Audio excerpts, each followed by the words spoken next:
Nanindigan na ang Pilipinas na pag-aari nito ang Palawan, taliwas sa fake news na lumabas online na dati raw itong sakop ng China.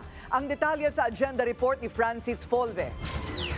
Napublish sa imoa.ph kamakailan na dati raw Senghe Island ang Palawan na naging homeland ng Ming Dynasty. Dinivelop at pinamumunuan daw ito ng mga Chinese. Pati nga raw ang Luzon Island dating sa China at darating daw ang panahon na babalik ito sa China. Pinalagan agad ito ng pamahalaan. Wala raw issue at walang debate. Ang Palawan ay sakop ng Pilipinas. Ayon naman kay AFP spokesperson Colonel Francel Margaret Padilla, bahagi lang ito ng propaganda ng China. Pero nasa likod ng Pilipinas ang international laws katulad ng UNCLOS. Ang isang kongresista pumalag din sa kwento ng China. Ayon kay La Union Representative Paulo Ortega, napapalakas ng China ang impluwensya sa bansa sa pamamagitan ng pera, propaganda at panlilinlang. Una raw ang pambubuli sa West Philippine Sea at ngayon naman ay ang paggawa ng kwento tungkol sa Palawan. Una nang napabalita na naglagay ng bandila ng China sa Palawan. Kaya panawagan ni Ortega sa mga botante, huwag iluklok sa pwesto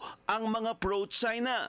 Huwag po natin bibigyan ng pagkakataon yung mga hindi pro-Pilipinas na kandidato. Kasi yun ang dapat number one na criteria ng tumatakbo na senador. Kahit naman hindi sobrang galing, kahit na hindi sobrang sipag, kahit na hindi wala pang plataforma, siguro medyo makakalusot pa yung mga yun.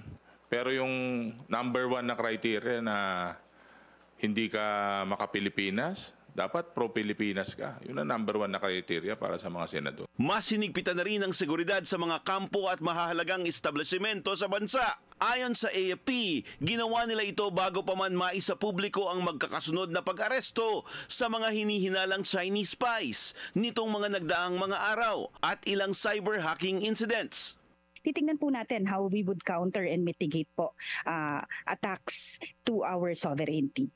Tuloy din daw ang mas malalim na investigasyon kung magkakaugnay ang mga naaresto at ang lawak ng kanilang operasyon base sa mga espionage paraphernalia at equipment na nakuha sa mga sospek.